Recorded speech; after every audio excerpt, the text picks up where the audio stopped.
I'm Nina. I'm originally from Singapore of Chinese descent.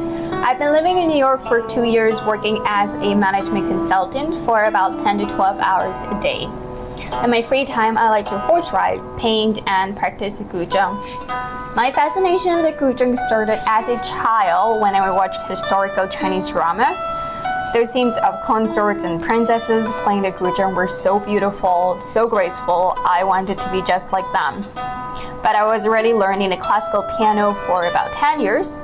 I thought one day I would definitely pick up the GuZheng. When I moved to New York, I wanted to feel more connected to my Chinese heritage, so that's when I started looking out for GuZheng classes. I really love playing the GuZheng. I find it so relaxing. Even if I had a really long work day, I would practice for 30 minutes to an hour. For me, this is a long-term goal, and one day I want to play as well as a professional. The biggest difference between the piano and the GuZheng is that unlike a piano key, each GuZheng string can create many different sounds and vibration. I find this more challenging because I have to rely on my hearing more to find the right note. But it's also very intriguing because I can create this incredible range of melodies with just a few strings, and I find it to be a lot more expressive than the piano. And memorizing the songs is another challenge, but it's a bit like my approach to classical piano. I play each line again and again until the melody is etched in my head and my fingers can find the strings reflexively. I've been learning for about 4 months now, and I'm gearing up for the first grade exam in January. My goal is to keep learning, to keep getting better, and I hope more people would pick up this beautiful Chinese instrument and keep the tradition alive.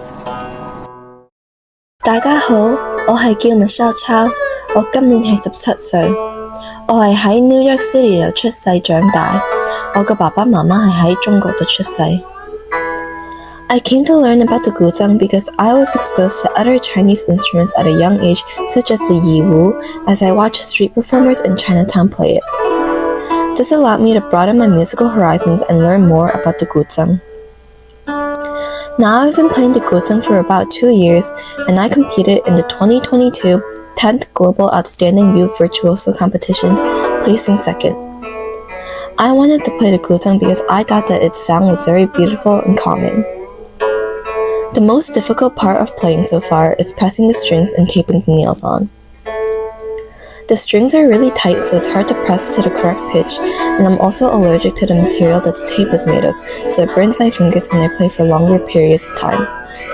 To get over this, I have to just keep playing to build calluses on my fingers and get used to the burning sensation. As I continue learning, I hope to be able to play with more power and technique. I played the piano for a few years, and another hobby of mine is dance. I'm also on my school's cross-country and track and field team. To introduce the GuZheng to the world, I would do more school performances. I have brought my GuZheng to school for a talent show, and I've also brought it to the zoo for volunteer work, performing in front of others. I switched over from the piano to GuZheng because playing piano became a chore when I had to take all the ABRSM exams. The GuZheng is like a breath of fresh air because the tests are not enforced on me anymore. Hi, my name is Shanice. I'm a pharmacist living in Charlotte, North Carolina, and I've been playing the GuZheng for 2 years. My favorite techniques are the huazhi because of how beautiful it sounds, and the huayan because the technique is so different from Western instruments. I originally discovered the instrument while watching an Asian drama when one of the characters mentioned a Zither. Not knowing what that was, I decided to learn more about the GuZheng, and then after that I bought one and reached out to my teacher in New York. Initially, I struggled with beat counting. It was hard for me to maintain the notes and count the beat at the same time. To overcome that, I would listen to the metronome to understand the beat pattern first, and then I would hum the song to match the notes up with the beat. Another struggle is my varied work schedule.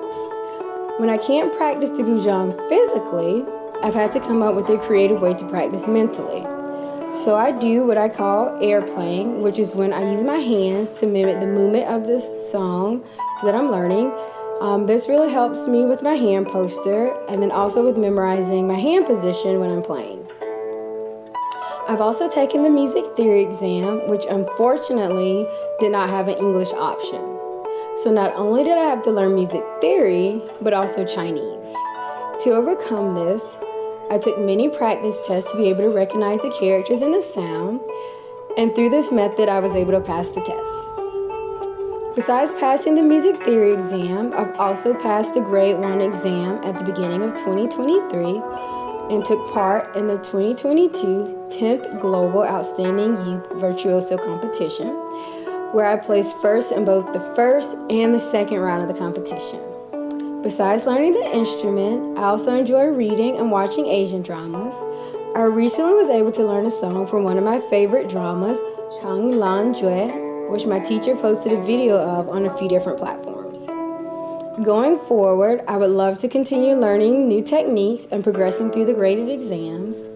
I would also like to continue making content so that individuals like me, who have no background in Chinese culture, will be encouraged to give GuZheng a try.